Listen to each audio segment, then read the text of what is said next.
can't see me, you Stevie. Wondering how I reach more evolutions than Eevee and make it look easy. What is up, Earth's mightiest subscribers? It's Ernie, Blerd without fear. Welcome back to the channel. All right, today's video, we are going to be talking about the Marvel Comics character, Echo. I'm going to tell you everything you need to know about this character in order to hold an intelligent conversation about her and more right now. But first, if you want to see more awesome videos like this one, make sure you hit that subscribe button because I post multiple videos throughout the week, plus live stream the Blerd Cave every Saturday at 1 p.m. Eastern, 10 a.m. Pacific. And hit that bell button, that way you don't miss anything. Also, if you enjoy the video, I humbly ask that you Hulk smash that like button because it really helps the channel out. That said, let's ponder the question, who is Echo? Echo, real name Maya Lopez, first appeared in Daredevil Volume 2, Number 9 in 1999 and was created by David Mack and Joe Quesada. Maya Lopez is a Native American of the Cheyenne Nation who was born deaf. Unbeknownst to Maya, her father, Willie Lincoln, also known as Crazy Horse, was an enforcer for the Kingpin Wilson Fisk. Willie would be murdered by his employer, and Fisk, honoring the man's dying wish, promised to never harm Maya and took her under his wing. Initially dismissing her using a word I won't repeat, he quickly learned Maya had talents that would make her invaluable to him and his criminal empire. He bankrolled her education and placed her in the best schools money could buy. Eventually, Fisk would have her hone her talents to a point she could be used as an assassin, and her first assignment was Kingpin's arch nemesis, Daredevil. Knowing Daredevil's true identity after the events of Daredevil Born Again, he would manipulate Echo into getting to know Matt Murdock, the Man, and they would become intimately close. Using her as a way to tear down Matt's defenses, he eventually would lie to her, convincing her Daredevil murdered her father, Willie Lincoln. This was in fact untrue because at the time, Matt Murdock would have been in elementary school. That said, Maya would adopt the name Echo and make more than one attempt to kill Daredevil, not realizing that it was Matt Murdock in disguise. Eventually, she'd learn the truth and then turn on Wilson Fisk. Maya Lopez is not a superhuman despite her incredible capabilities. Being born deaf, she had to learn to adapt, and since her early childhood, she displayed such a high degree of skill at adapting to her disability that some would likely wonder if she wasn't superhuman in some way. Many think that her codename Echo is a play on her disability, but it's actually a play on her uncanny ability to mimic the movements of others with startling accuracy, thanks to having a strong photographic memory and reflexes. This, in a lot of ways, makes her similar to the Marvel Comics character Taskmaster, who can perfectly replicate the movements of others. She only needs to see her target do something once, and she can replicate the same action so long as it doesn't require having superhuman capabilities. For instance, she can use this ability to perfectly replicate the way either Hawkeye fires a bow, the way Daredevil fights, or how Bullseye pulls off a trick shot or throw. Interesting side note about this ability is that, like with Taskmaster, this also applies to when she watches recorded footage of someone performing an action. She's learned many fighting techniques simply by watching martial arts films, especially those performed by famous martial artists like Jackie Chan, Jet Li, and the legendary Bruce Lee. Considering her skill in American boxing, it's also safe to say she learned that skill from Wilson Fisk, but also from watching boxers like Muhammad Ali, Roy Jones Jr., Mike Tyson, George Foreman, and maybe even the fictional Sylvester Stallone character Rocky Balboa. She learned many of her fighting techniques in this fashion, especially the acrobatic skill of Daredevil and the marksmanship of Bullseye. Any feat that either of them can pull off, she can do as well.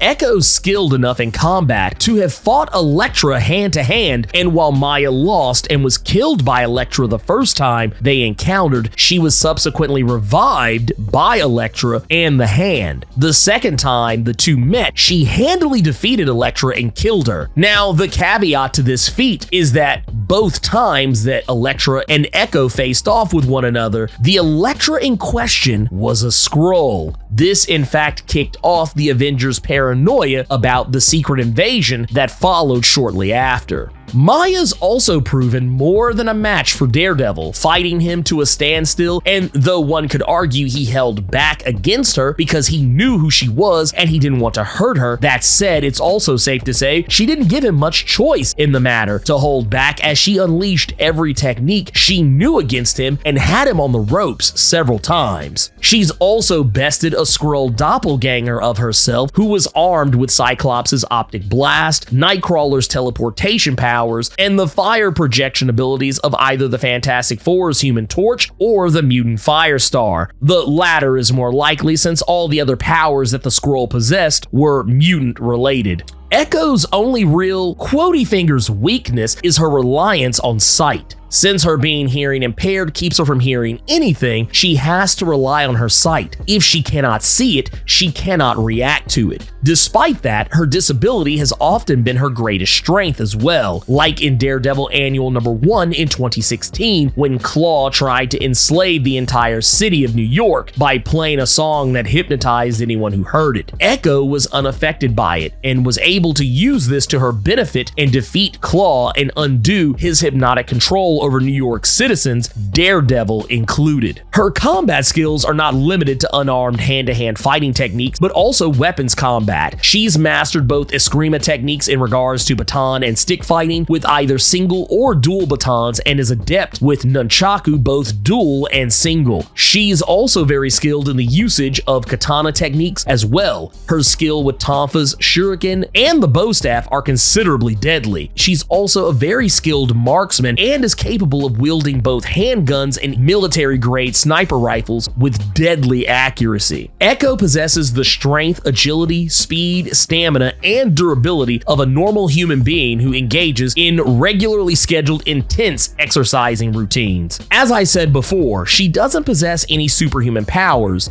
normally, but she has recently come into possession of the legendary Phoenix Force, the primordial embodiment of death and rebirth in the Marvel Comics universe. This has given her many superhuman capabilities, including, but not limited to, cosmic level pyrokinesis, allowing her to generate and control flame itself and bend it to her will. Her physical attributes, namely her strength, speed, durability, and stamina, have all been increased to superhuman levels as a result of being the host of the Phoenix Force. She's also gained the ability to fly, as well as the ability to travel beyond Earth's atmosphere and through the vacuum of space without harm. That said, she no longer needs to breathe, and she no longer needs food or water to survive. She's also effectively immortal, and even when killed, she can resurrect herself at will. All this aside, Maya is a multilingual superhero, knowing not only ASL, American Sign Language, but she also has learned to speak, read, and write dozens of foreign languages based purely off of seeing others speak and write them. She's also adept at reading lips. While not the most impressive accomplishment for a superhero in the Marvel Comics universe, Maya is a highly skilled pianist, to the level she's performed in many high-profile concerts, and she's also a very agile dancer and ballerina. Both of these skills are due to her taking advantage of her photographic memory. The white and more recently yellow painted hand that Maya wears on her face is very symbolic. It's a reminder of the bloodstained hand that the Kingpin placed on her face as a child right after he killed her father. Speaking of her father, she's also known to go by the nickname Crazy Horse, which was the pseudonym of her father. She's also gone by the name of Ronin. That said, Maya was the first Marvel Comics hero to adopt the Ronin Persona and used it to join the New Avengers. In New Avengers number 11, it was revealed that initially Captain America wanted Daredevil for the team, but Daredevil recommended Maya instead. No one knew Maya's true identity when she was Ronin until she voluntarily unmasked 2 issues later in New Avengers number 13. She would also pass on the mantle of Ronin to Clint Barton, also known as Hawkeye. This moniker would be used by many other heroes too, eventually being passed on to Blade, Black Panther, and Red Guardian of Earth 616, and even the Moon Knight of Earth 1610. Funny sidebar sidebar about Maya's Ronin costume. It was originally meant to be the design for a new version of Valiant Comics character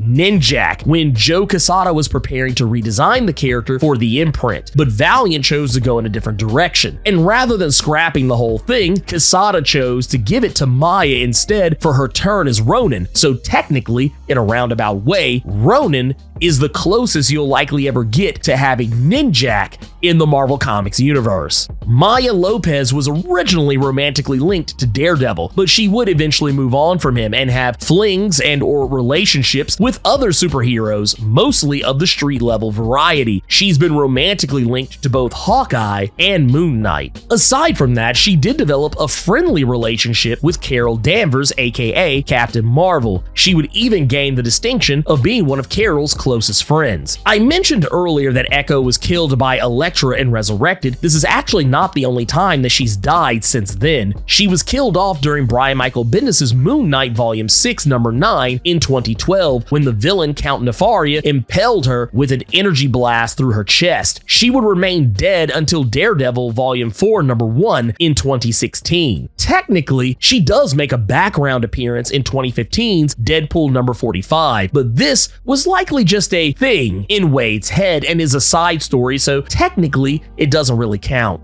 Maya has long been your typical street level hero since she first appeared, but recently in Jason Aaron's Avengers number 44, during the Enter the Phoenix story arc, Echo was one of the many potential hosts to fight for the right of the Phoenix Force power. Despite losing in a fight to the Phoenix Force empowered Namor, while also being powered by the Phoenix Force herself, it was thought that she may have possibly died after the battle, but she in fact lived, and the Phoenix chose her as the new host despite not winning the battle because it found her ability to adapt to any situation very favorable. It also felt for her because the Phoenix recognized Maya's past and the adversity that she's faced and the pain she's felt due to the loss of her father. As of late, she's been trying to understand the Phoenix Force within herself and has even more recently realized the power she wields might be beyond her control, but she's choosing to learn and understand the power in her own way.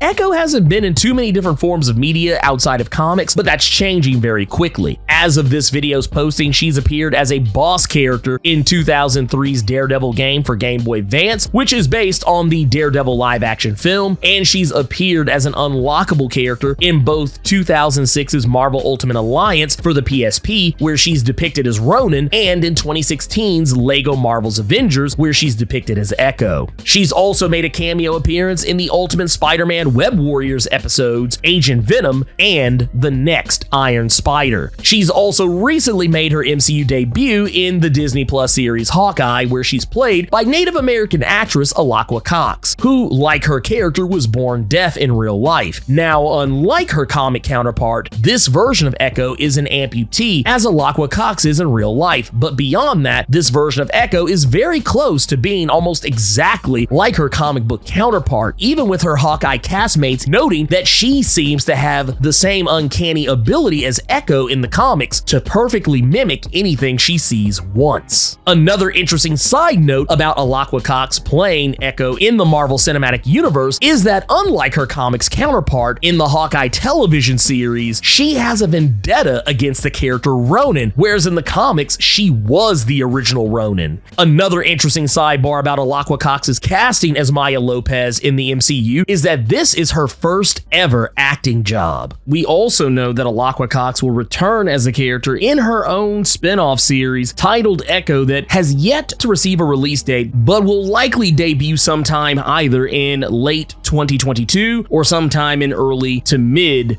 2023. Now let's get into some recommended reading. I'm going to recommend that you of course check out Daredevil Volume 2 number 9 for her first appearance, as well as reading the rest of that series from issues number 10 all the way to 15, and then picking back up with issues number 51 to 55 to get a real premium dose of the character Echo. I also recommend you check out New Avengers number 11 through 13 to see her debut as the character Ronin and then subsequently revealing who she is to the Avengers. I also recommend you you check out Avengers number 40 through 44 to witness her participation in the battle to become the next host of the Phoenix Force. And I also recommend you check out her current miniseries, Phoenix Song Echo, which I believe just recently released issue number 2 of its 5-part miniseries. Echo is a character that I have thoroughly enjoyed since she debuted. I love this character. I think she's very interesting. And while, yes, some people may compare her to the character Elektra, she's yet another femme fatale in Matt Murdock's life, who he ultimately falls in love with and has a relationship with, but she kind of transcended that whole trope and became something even more than that, even kind of finding herself bouncing around different corners of the Marvel Comics universe where most people wouldn't expect to find her. And then, of course, more recently,